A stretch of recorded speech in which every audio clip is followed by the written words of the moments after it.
Celebrity मतदार आज आपल्या बरोबर आहेत. तुमच्या सगळ्यांचं IBN लोकमतमध्ये स्वागत. सगळ्यात आधी पुष्कर तुलाच मी विचारते की आज वोटिंग डे आपण सेलिब्रेट करतोय, इतर सगळे डे जसे सेलिब्रेट करतो. तुम्ही सगळेजण सकाळी मतदान करायला आलात.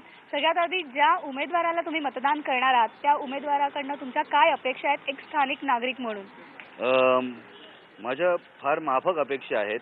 पहिली अपेक्षा म्हणजे आम्हाला चांगले रस्ते मिळावेत.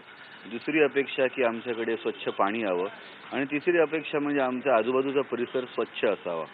या 3 माफक अपेक्षा आहेत आणि त्यासाठीच त्या उमेदवाराला मी मत दिलेलं आहे. मला वाटतं नगरसेवकासाठी नेहमीच त्या उमेदवाराचा विचार केला पाहिजे, कारण तो जो उमेदवार आहे जो सतत आपल्यासमोर येत असतो, म्हणजे एरवी सुद्धा पुढचे 5 वर्ष तो सतत भेटत असतो, सतत इतर प्रॉब्लेम सॉल्व्ह करत असतो. लोकांना हे सांगेल की मी जालन्याच्या जवळ एका छोट्या खेड्यात होतो, तिथनं फक्त वोटिंग करण्यासाठी आलो. तुमच्या बिल्डिंगच्या जवळच बूथ असेल, सगळ्यांनी खाली उतरा, मतदान करा. सगळ्यांनी मतदान करणं फार गरजेचं आहे. मतदानासाठी तर प्रत्येकाने खाली उतरायलाच पाहिजे. पुष्कर म्हणाला त्याप्रमाणे ते देशद्रोहित काय त्यांना फासावरच लटकवायला पाहिजे. एवढ्यासाठी की जिथे तुम्ही राहता तिथे तुम्हाला जर का सगळ्या सुविधा हव्या असतील तर मुळात तुम्ही मतदान केल्यानंतरच तुम्हाला हक्क पोहोचतो ना, की आम्हाला हे पाहिजे आम्ही तुम्हाला मतदान केलेलं आहे. जसं या सगळ्या सेलिब्रिटींनी सांगितलंय, मी स्वतः मतदान केलंय, या सगळ्या सेलिब्रिटींनी सुद्धा मतदान केलंय. त्यामुळे तुम्ही सुद्धा लवकरात लवकर मतदान करा आणि तुम्ही तुमचा हक्क बजवा. Video journalist Ramesh Bhatt, Manali Pawar, IBN Lokmat, Mumbai.